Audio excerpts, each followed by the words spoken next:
राधे राधे, जय श्री कृष्णा। आज है कार्तिक मास का 16वां दिन और आज है गोवर्धन पूजा। तो सभी के घर में गोवर्धन पूजा की जाएगी और आज मैं पढ़ रही हूँ कार्तिक मास का महात्म्य का 19वां अध्याय। तो आप ध्यान से ठाकुर जी का स्मरण करके सुने। ओम नमः भगवते वासुदेवाय नमः।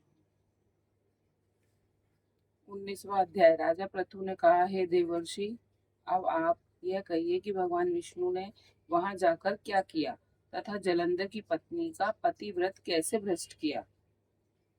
भ्रष्ट हुआ। नारद जी बोले, जलंधर के नगर में जाकर भगवान विष्णु ने उसकी पतिव्रता स्त्री वृंदा का प्रति पतिव्रत भंग करने का विचार किया।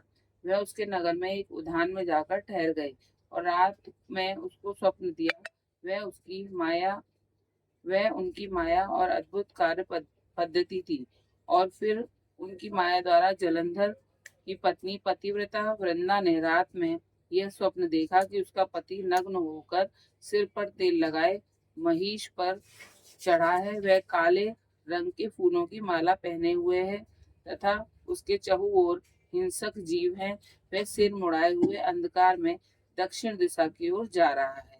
उसने अपने नगर को समुद्र में डूबा हुआ देखा और इस प्रकार के बहुत से भयानक सपने देखे। फिर तत्काल ही वह जाग पड़ी और सपनों के संबंध में विचार करने लगी। इतने में उसने सूर्य को उदय होते हुए देखा तो उसमें उसे एक छिद्र दिखाई दिया तथा वह कांतिहीन था।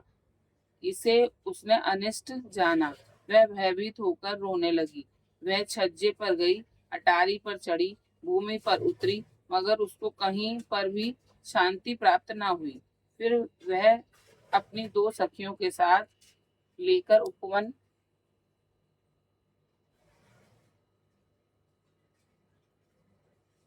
दो सखियों के साथ लेकर उपवन में गई, परंतु वहां पर भी उसको कल न पड़ी। फिर वह जंगल में निकल गई, मगर वहां पर भी उसको चैन न आया। वन में उसने सिंह के समान दो भयानक राक्षसों को देखा, जिससे वे अत्यंत भयभीत होकर वहां से भागने लगी। उसी क्षण वहां पर अपने शिष्यों सहित एक मौनी तपस्वी आ गया। भयभीत वृंदा उसके गले में हाथ डालकर उससे अपनी रक्षा के लिए याचना करने लगी। मुनि ने अपनी एक ही हुंकार से उन दोनों राक्षसों को वहां से भगा दिया। वृंदा को आश्चर्य हुआ। वह भय से मुक्त होकर मुनिनाथ को हाथ जोड़कर प्रणाम करने लगी और कृतज्ञता से ज्ञापन किया। फिर उसने मुनि से अपने युद्ध रथपति के संबंध में उसकी कुशल क्षेम का प्रश्न किया। मुनि ने मौन होकर आगे पीछे देखकर कुछ कहना ही चाहा कि उसी समय दो वानर मुनि के समक्ष आकर हाथ जोड़कर खड़े हो गए और जो ही मुनि ने भ्रकुटी संकेत किया, त्यों ही वे उठकर आकाश में चले गए।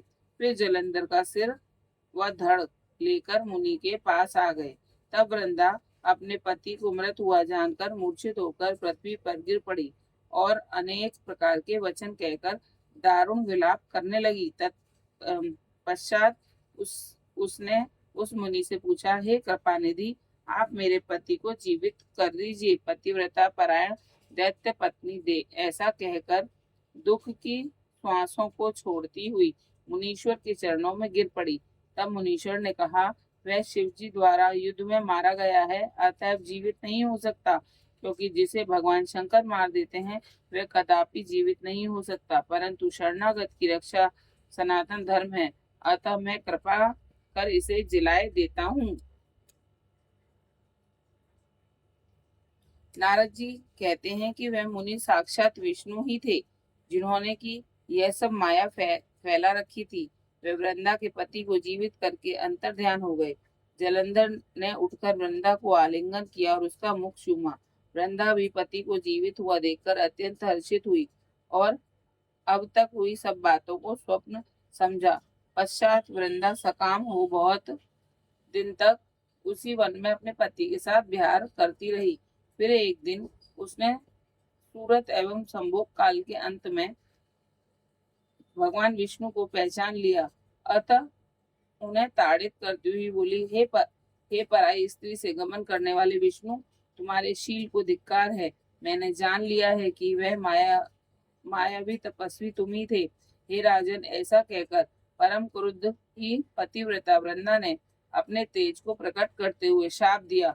जो तुमने अपनी माया से 2 राक्षस मुझे दिखाए थे, वही दोनों राक्षस किसी समय तुम्हारी भी स्त्री का हरण करेंगे और उसके विरह में दुखी होकर तुम वानरों की सहायता से वन में भ्रमण करोगे और यह सर्वेश्वर जो इस समय तुम्हारा शिष्य बना है, यह वहां तुम्हारा साथी रहेगा। ऐसा कहकर पतिव्रता वृंदा भगवान विष्णु के लाख मना करने पर भी अग्नि में प्रवेश कर गई। ब्रह्मा आदि देवता आकाश से उसका प्रवेश देखते रहे। वृंदा के शरीर का तेज श्री पार्वती जी के शरीर में चला गया और आकाश से जय जय शब्द होने लगा। पतिव्रता धर्म के प्रभाव से वृंदा ने मुक्ति प्राप्त की। ये 19वां अध्याय आज महात्म में समाप्त हुआ। जय जय श्री राधे। ओम नमो भगवते वासुदेवाय नमः। ओम नमो भगवते